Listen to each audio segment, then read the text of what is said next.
Hi everybody, it's Stacy. Coming to you because it is Wednesday and it is our day for our trip around the world in 80 days. And so this week we are on week 5. Can't believe we've been doing this for 5 weeks already, but somehow we have.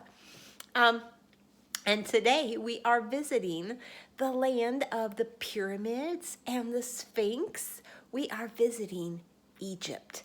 We are going to not walk like an Egyptian. We are going to cook like an Egyptian with today's dish. So I hope you will join me. Okay, everybody. So before we get to cooking, I have a huge confession to make. I have had a goal in doing all of this programming for these 80 days to be able to cook the meals as close to authentic as I possibly could. But today just isn't one of those days. I woke up, I'm running late, I had a bunch of errands to run. I didn't even have time to do my hair. So I'm having one of those days. And so I'm going to cheat a little bit today. Actually, I'm cheating a whole lot in today's dish. And I'm going to substitute a pre-prepared portion for part of the meal that is supposed to actually cook the longest. So just for the sake of time today, I am going to skip over a huge portion of this meal and cheat it. And I'm so sorry. I hope you all can forgive me for that. But you know, some days there's just not enough hours in the day, and today was one of them. So we're going to get to our ingredients and see what we're cooking, and I'll let you know where my substitution is. Okay, everybody. So today's dish we are going to be making from Egypt is, I'm not even going to try to pronounce this one again. Maybe by the time the video is over, maybe I'll look it up and see how to pronounce it. I'm trying at least. But it is a lentils, macaroni, and rice dish. And it is vegetarian and vegan and dairy free. So if you are, if you're maybe trying to watch your meat intake, or you're trying to cut out and eat maybe one meatless meal a week, every now and then I try to do that. This might be a good option for you. This says, in the little intro for it, it says it's a classic Egyptian dish made of lentils, chickpeas, rice, and macaroni. It is widely considered one of the country's national dishes. Typically vegan, it is often served as the main course for Coptic Christians during religious fasting periods when meat is taboo. This recipe serves 4 to 6. Prep time is only 5 minutes. Cook time is 1 hour 35 for a total of 1 hour and 40 minutes. But like I said, I am cheating like a big part of this one. So onto our ingredients. We need lentils, salt, elbow macaroni, rice. I just realized my camera may not be following my hand. Rice, chickpeas, olive oil, and then for the sauce we're going to make for it, we need some tomato puree, we need more olive oil, we need a couple of onions, and we need some garlic. And I'm going to cheat this as well. I'm going to cheat and use pre-minced garlic, so I'm not making too big of a mess today. Now my cheat portion, I bought canned lentils. And the recipe actually calls for rinsing dried lentils and then soaking them in 3 cups of water and some salt, and simmering those for 1 hour, so that way the lentils will cook. So I am using pre-cooked lentils, once again, begging your forgiveness. But this is going to save me 1 hour in the cooking of this and enable me to still get this video out today. So if I look at my recipe, my next step says after my lentils are cooked and drained and set aside, which I'm probably going to take these, drain the juice out of the can, rinse them, and let them sit and drain for a few moments as well. We're going to Fill a saucepan with water and a little bit of salt, and we're going to heat that to a boil, and we're going to cook our elbow macaroni for 12 to 15 minutes. And we need 1 cup of elbow macaroni is what we're going to be cooking here today. So I'm going to get that ready, and in the meantime I'm going to drain my lentils, and we'll be back after the macaroni is ready to go. So I've got some water come to a rolling boil here. I'm going to put in 1 cup of elbow macaroni, and just a quick stir, and we're just going to cook this until it's done. I've got a really deep pot here. I think by the end of this I'm going to end up probably combining all this in the same pot, so I don't think you need to have a pot quite this big. My lentils over here have been taken out of the can. I rinsed them and drained them really well, and they're just going to be sitting in this bowl. And in the meantime, while my elbow macaroni is cooking, I'm also taking a moment to just prepare my onions. I feel like I need to do this a couple steps ahead of the game because it takes me a few moments to get the tears out of my eyes. I don't know what is up with these onions. I bought them the week of Thanksgiving to put in my stuffing, and they are the strongest onions I have ever had in my life. And in a day and age where we are not supposed to be touching our faces, oh my word, these things bring tears to my eyes every time I slice one up. So I'm going to take care of these and then wash my hands and set them aside, and we'll be back when the macaroni's ready. So elbow macaroni is done, and it's been drained, and I put it in the bowl with the lentils that are done cooking. And now we get to work on our rice. And so the recipe calls for, I'm going to turn my heat down just a little bit, I think.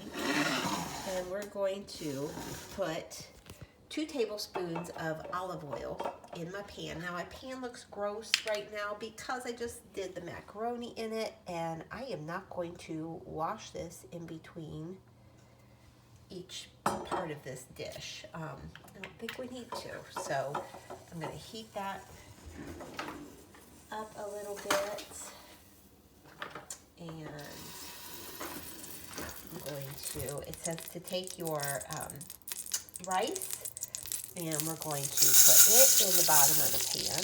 That's a cup of rice, and we're going to stir it to coat it.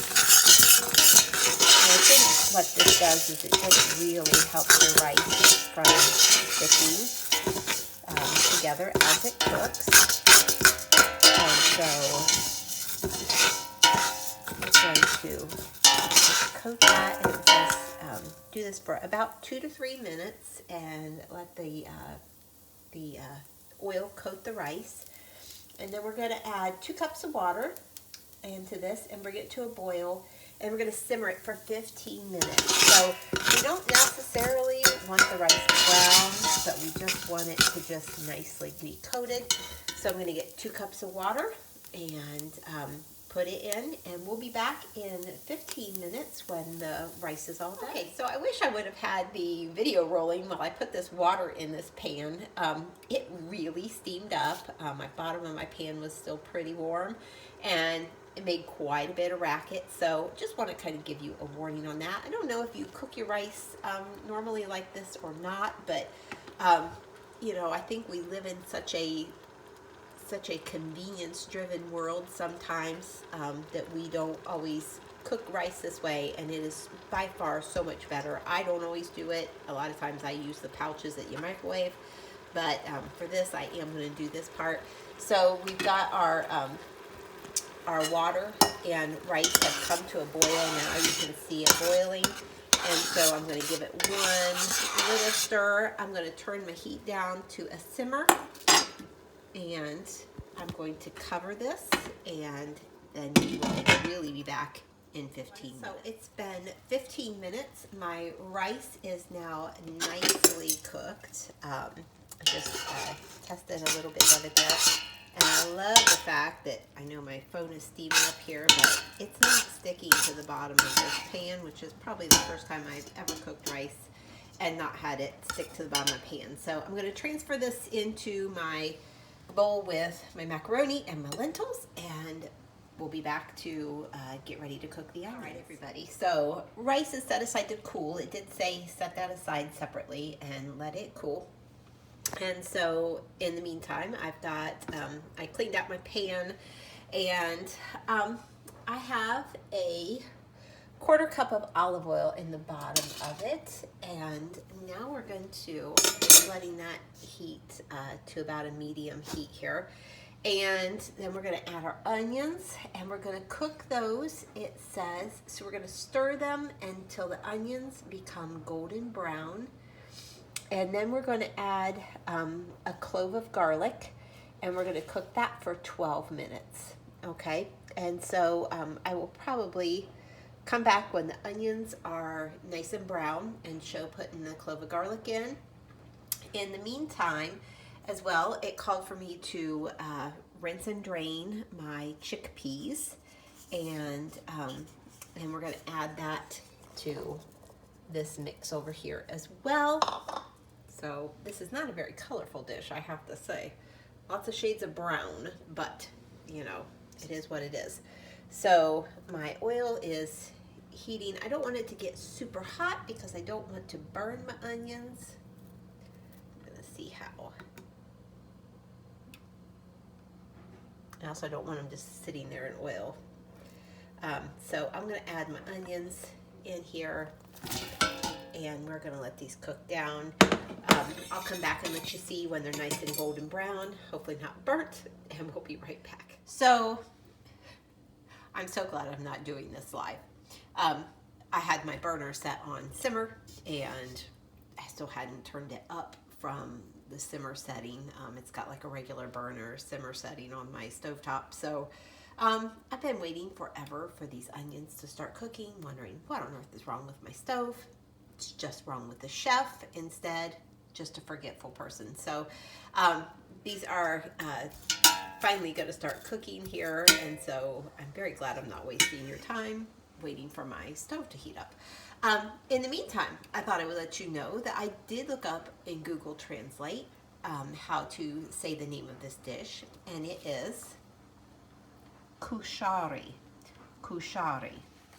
So that is what we are making today. We'll be back. We can hear the onions starting to cook now. Yay! So we'll be back when these are nice and golden brown, and we'll add the garlic. So my onions have been cooking, and as you can see, I knew I would do this, but some of them are a little probably too brown. I tend to do this when I'm cooking onions anyway. I always tend to cook them too hot, and then I can't ever get the heat adjusted just right. But in the meantime, I'm going to add some minced garlic. This is another one of my cheats for today, so I'm sorry, but it says 1 clove of garlic. This is probably more than a clove, but you know, garlic is so good for your immune system, it's not going to hurt. So I'm going to put this in here and stir it around in the oil, and the recipe calls for that 1 clove of garlic to be in there for about 12 minutes. So I'm going to watch this very carefully. I'm going to monitor my heat. You don't want to burn garlic because it becomes bitter if you do. So we just want to make sure it's browning. I'm going to keep stirring this. And in about 10-12 minutes, we'll be right back. All right, everybody. So about 10 minutes have gone by. You can see that some of my onions are, I'm going to call them deeply browned instead of burnt. That's my nice way of saying it. But I've been really watching the garlic. I don't want that garlic to burn and get bitter. So I think we're good. Everything looks like it's cooking down nicely. So we're making the sauce. This is all part of the sauce that we're making for our dish. And so it calls for a cup of tomato puree. And we're going to stir this and heat it. Now there is a lot of dry ingredients here between all this, so I may see about putting a little bit more tomato puree in here, but I'm going to stir this up real quick, and then it says to mix the lentil mixture into this and heat it for 5 minutes. And so we're gonna mix the rice and the lentils. We're gonna put it all in here, heat it all back up again, and we'll be back to see what it looks like when it's all mixed. Okay, everyone, so I've got everything back in the pan, all mixed in together, and I'm going to mix this up. I did end up adding a little bit more tomato puree. It just didn't look like enough moisture to wet all of these dry ingredients. They're not dry, but the bulk of the dish. It didn't look like enough to just really get this the way I thought it should be. Of course, it's not my recipe. It's a recipe from Egypt, so maybe they eat it a little bit drier. I don't know, but I wanted a little bit more moisture in there. So I'm just going to stir this up. I wish you could smell in my kitchen right now. This is not the prettiest dish that we will probably ever make, but oh my goodness, it smells so good. That onion and garlic is really, really just filling my kitchen. I'm going to cover this. I'm going to let it simmer for about 5 minutes, and we'll be back to test it out. All right, everybody, so it is 5 minutes later. This is what our finished product looks like, and so I'm going to dish this up. Sorry for that really close shot on my spoon. I'm going to dish this up here, and we're going to give it a taste. Kind of goes against everything that I do when I'm cooking and not tasting while I go, but you know, it is what it is. So these the onions are all mixed in there nicely, and they cook down so beautifully. And it says to serve it with pita bread, and of course, guess who forgot pita bread at the grocery? So I messed up before I even started this. So I do have some flour tortillas, just some flatbread. So I'm going to try this with it, and let's see what we think. I'm just going to taste it first on its own.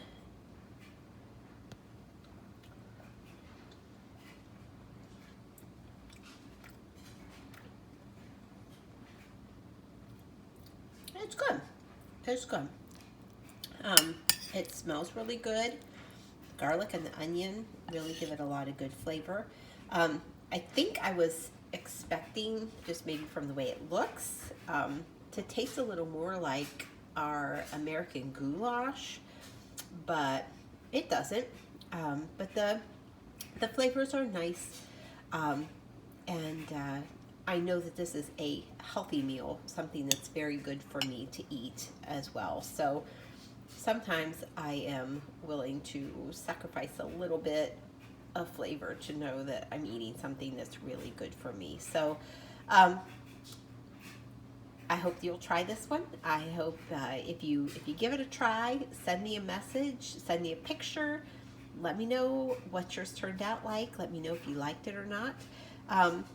Tweak it a little bit. See if you can add something, make it, give it a little more flavor, something that makes it taste just a little bit more like something that you would love. But I hope you'll try this out. Definitely give it a try with some pita bread.